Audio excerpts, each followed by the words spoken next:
Hello everyone, मैं ऋतिक कुमार आप लोगों को फ्लूइड मैकेनिक्स के ऑनलाइन कोचिंग में स्वागत करता हूं। आज हम आप लोगों के सामने फ्लूइड मैकेनिक्स लेकर आए हैं जिसे हाइड्रोलिक्स भी कहा जाता है। सबसे पहले हम जानेंगे कि फ्लूइड मैकेनिक्स आखिर क्या होता है। फ्लूइड मैकेनिक्स दो शब्दों से मिलकर बना है। पहला है फ्लूइड और दूसरा है मैकेनिक्स। हम लोग जानेंगे कि फ्लूइड का अर्थ क्या होता है। तो फ्लूइड एक वैसा सब्सटेंस है जिसमें फ्लो करने की क्षमता होता है, उसी को फ्लूइड कहा जाता है। फ्लूइड में लिक्विड आते हैं, गैस आते हैं। अगर मैकेनिक्स का देखा जाए तो मैकेनिक्स के अंतर्गत यदि किसी ऑब्जेक्ट पर हम फोर्स लगाते हैं तो उसके बिहेवियर में जो चेंज होता है उसको हम लोग मैकेनिक्स पे अध्ययन करते हैं। अर्थात फ्लूइड मैकेनिक्स में यदि किसी फ्लूइड पर जो फोर्स लगता है और उसके बिहेवियर में जो चेंज होता है उसी को हम लोग फ्लूइड मैकेनिक्स में अध्ययन करते हैं, जिसे हाइड्रोलिक्स भी कहा जाता है। चलिए तो इसको हम सिलेबस के देख लेते हैं कि इसमें हम लोगों को क्या क्या पढ़ना है। तो पहला है property of fluid. Property of fluid तो इसमें हम लोग फ्लूइड की प्रॉपर्टी के बारे में पढ़ते हैं। जैसे में हो गया कि इसका डेंसिटी क्या है, weight density, viscosity, surface tension, specific gravity इत्यादि के बारे में पढ़ते हैं। दूसरा चैप्टर है हाइड्रोस्टैटिक्स प्रेशर। हाइड्रोस्टैटिक्स दो शब्दों से मिलकर बना है। पहला है हाइड्रो और दूसरा है स्टैटिक्स।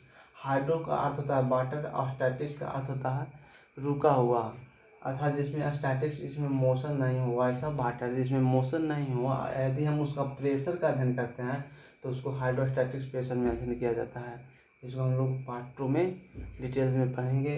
फिर तीसरा है कि measurement of liquid pressure in pipe. जब लिक्विड पाइप में बह रहा है, फ्लो कर रहा है, तब उसका जब प्रेशर मेजरमेंट करना हम लोगों को पार्ट 3 में पढ़ना है। फिर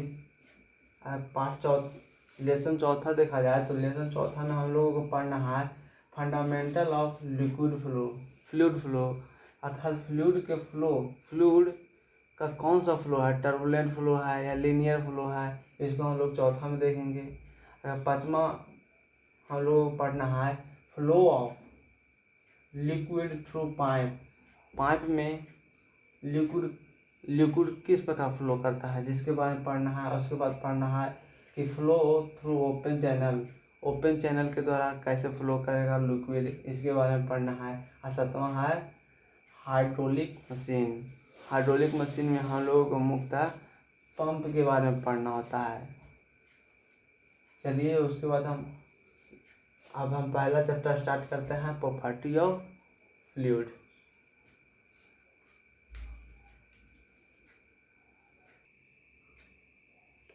फ्रेंड्स, सबसे पहले हम लोग बेसिक कंसेप्ट समझते हैं फ्लूइड। तो फ्लूइड क्या है? तो fluid is a matter which have the ability और टेंडेंसी टू फ्लो। अर्थात फ्लूइड वह मैटर है जिसके पास एबिलिटी और टेंडेंसी होता है फ्लो करने का, अर्थात फ्लो करने की टेंडेंसी होती है, क्षमता होता है, उसी को क्या कहा जाता है? फ्लूइड कहा जाता है।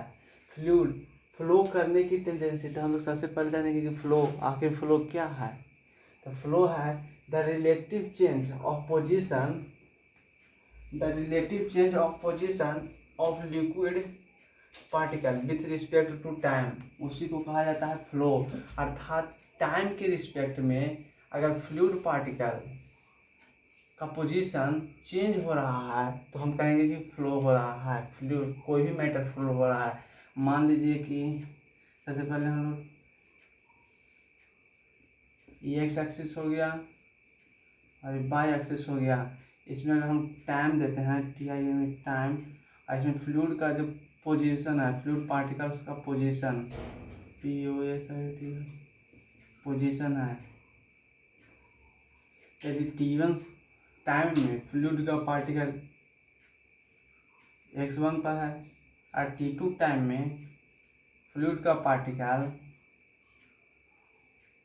X2 पर चल जाता है। अगर T3 टाइम में देखा जाता है तो फ्लूइड का पार्टिकल फिर घटकर X3 आ जाता है, अर्थात यहाँ आ जाता है। तो देखेंगे कि टाइम के रिस्पेक्ट में जो फ्लूइड पार्टिकल का पोजीशन है वो चेंज हो रहा है। टाइम के रिस्पेक्ट में फ्लूइड का जो पार्टिकल का पोजीशन है वो चेंज हो रहा है, तो कहेंगे कि ये फ्लूइड जो है फ्लो कर रहा है। अब हम लोग देखेंगे concept of shear force. Fluid के कंसेप्ट ऑफ शेयर फोर्स तो हम लोग जानेंगे कि शेयर फोर्स आखिर क्या होता है। यदि किसी ऑब्जेक्ट के पैरेलल अगर हम फोर्स लगाते हैं, किसी ऑब्जेक्ट के सतह के पैरेलल फोर्स लगाते हैं तो उसे बोलते हैं शेयर फोर्स। मान लीजिए कि कोई सरफेस है, इसके पैरेलल अगर हम फोर्स लगाते हैं, इस प्रकार से फोर्स लगा रहे हैं, इसको कहते हैं शेयर फोर्स। इसको दो केस में देख सकते हैं, पहला सॉलिड के केस में देख सकते हैं, दूसरा फ्लूइड के केस में देख सकते हैं। जब सॉलिड के केस में अगर किसी फोर्स केस में अगर हम लोग शेयर फोर्स लगाते हैं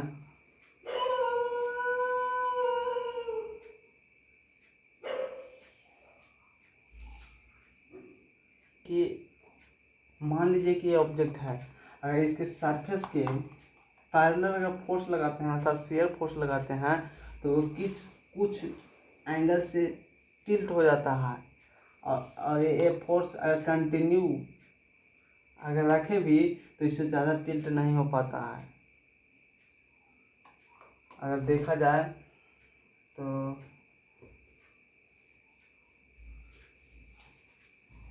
कर सकते हैं।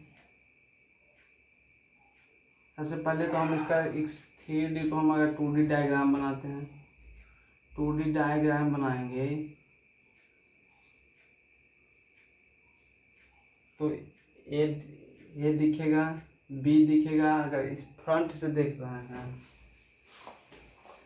ध्यान से देखिए, अगर हम फ्रंट से देख रहे हैं तो ए दिखेगा, ए को पोर्शन दिखेगा, ए भी पोर्शन दिख जाएगा, एफ दिख जाएगा और ई दिख जाएगा। अब बताइए सी नहीं दिख पाएगा तो इसको सी को हम ऐसे लिखते हैं, डी नहीं दिख पाएगा तो डी को इसको ब्रैकेट में करके लिखते हैं, एच को ब्रैकेट में लिखेंगे और जी को ब्रैकेट में लिखेंगे। अर्थात ये 3D पोर्शन का एक ऑब्जेक्ट का 2D बनाए हैं। जब इस पर हम शेयर फोर्स लगाते हैं इस प्रकार तो वह कुछ डिग्री से टिल्ट हो जाता है।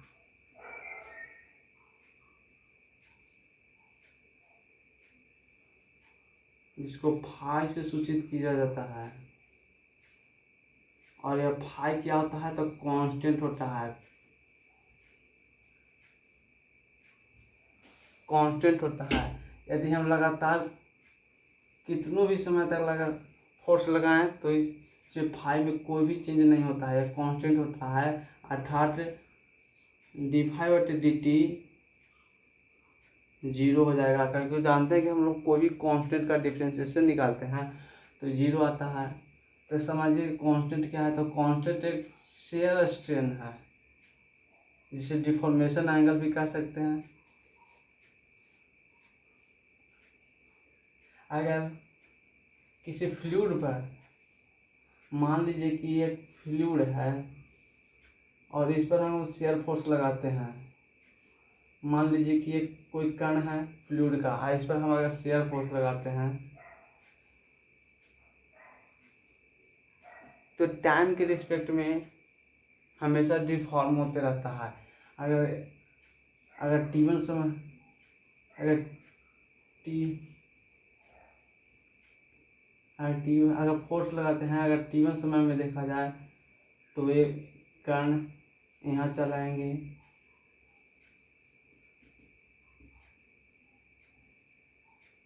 जो Φ1 एंगल बनाएगा। अगर T2 समय पर देखते हैं,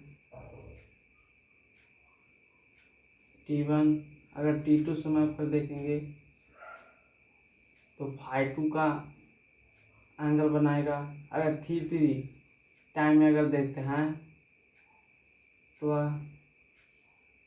फाई थ्री एंगल बनाता है, अर्थात ये टाइम के रिस्पेक्ट में चेंज होते रहता है, अर्थात इसका जो फाई है डिफॉर्मेशन एंगल है नॉट कांस्टेंट होता है, कांस्टेंट नहीं होता है। फाई अर्थात डिफॉर्मेशन एंगल है जो कांस्टेंट नहीं होता है, अर्थात डी फाई बटे डी टी जो है वो 0 के बराबर नहीं होगा।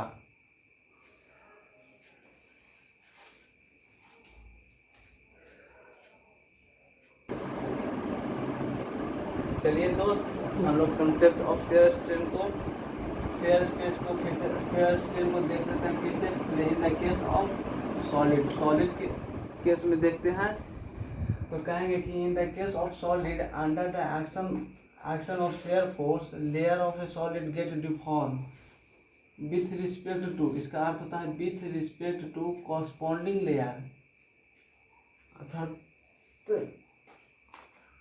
अर्थात हम लोग यदि किसी सॉलिड पर अगर शेयर फोर्स लगाते हैं तो इसका जो कॉरस्पॉन्डिंग लेयर है इसके रिस्पेक्ट में अगर टिल्ट हो जाता है, डिफॉर्म हो जाता है,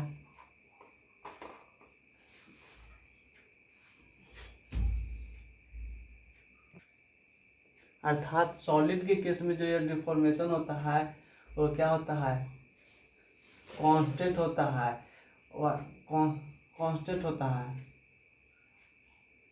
कहेंगे कि the deformation of layer with respect to corresponding layer measured in the term of angle, जो है डिफॉर्मेशन होता है इसको मेजर करते हैं, एक एंगल से मेजर करते हैं, इस डिफॉर्मेशन को एंगल से मेजर करते हैं, जिसे कहते हैं एंगुलर डिफॉर्मेशन या शेयर स्ट्रेन। जो इसको फाई से डिनोट करते हैं, इसको से एंगुलर डिफॉर्मेशन या शेयर स्ट्रेन बोला जाता है। तो सॉलिड के केस में जो एंगुलर डिफॉर्मेशन होता है वो कांस्टेंट होता है, जिसके कारण डी फाई बटे डी टी होते हैं वो 0 होता है।